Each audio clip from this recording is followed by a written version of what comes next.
Wednesday found me out. In fact, I was not sorry she came, for there are but meager pickings here, and she brought some of those apples.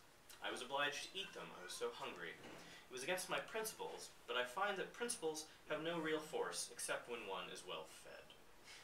She came curtained in boughs and bunches of leaves, and when I asked her what she meant by such nonsense, and snatched them away and threw them down, she tittered and blushed. I had never seen a person titter and blush before, and to me it seemed unbecoming and idiotic.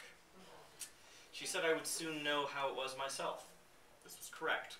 Hungry as I was, I laid down the apple half-eaten, certainly the best one I ever saw considering the lateness of the season, and arrayed myself in the discarded boughs and branches, and then spoke to her with some severity, and ordered her to go and get some more and not make a spectacle of herself. I find she has a good deal of companion. I see I should be lonesome and depressed without her, now that I have lost my property. Another thing, she says it is ordered that we work for our living hereafter.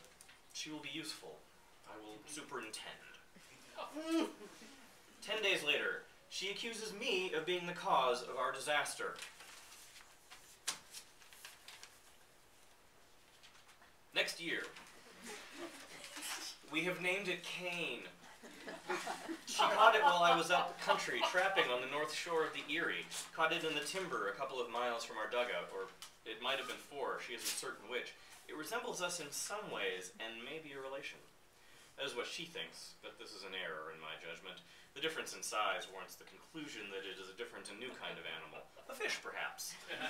Though when I put it in the water to see, it sank, and she plunged in and snatched it out before there was an opportunity for the experiment to determine the matter. I still think it is a fish, but she is indifferent about what it is and will not let me have it to try. I do not understand this. Wednesday. It isn't a fish. I cannot quite make out what it is.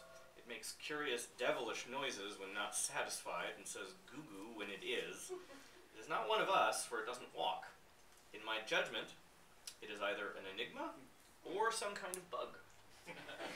If it dies, I will take it apart and see what its arrangements are. I never had a thing perplex me so. 3 months later. I sleep but little. It has ceased from lying around and goes about on its 4 legs now. Yet it differs from the other 4-legged animals in that its front legs are unusually short. Consequently, this causes the main part of its person to stick up uncomfortably high in the air, and this is not attractive. It must have been a young one when it came, for it has grown exceedingly since. It must be 5 times as big now as it was. I have worn myself out these many weeks trying to find another one to add to my collection, and for this to play with, but for surely then it would be quieter and we could tame it more easily. 3 months later.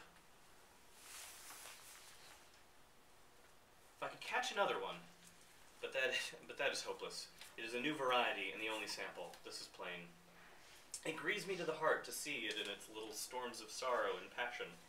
I wanted to let it go, but she wouldn't hear of it. That seemed cruel and not like her, and yet she may be right. It might be lonelier than ever, for since I cannot find another one, how could it? A fortnight later. I examined its mouth. There is no danger yet. It has only 1 tooth. It has no tail yet. It makes more noise now than it ever did before, and mainly at night. I have moved out. But I shall go over mornings to breakfast to see if it has more teeth. 3 months later. Without stirring from the home estate, she has caught another one. I never saw such luck. I might have hunted these woods 100 years. I never would have run across that thing. Next day. I have been comparing the new one with the old one, and it is perfectly plain that they are of the same breed. I am going to stuff one of them for my collection.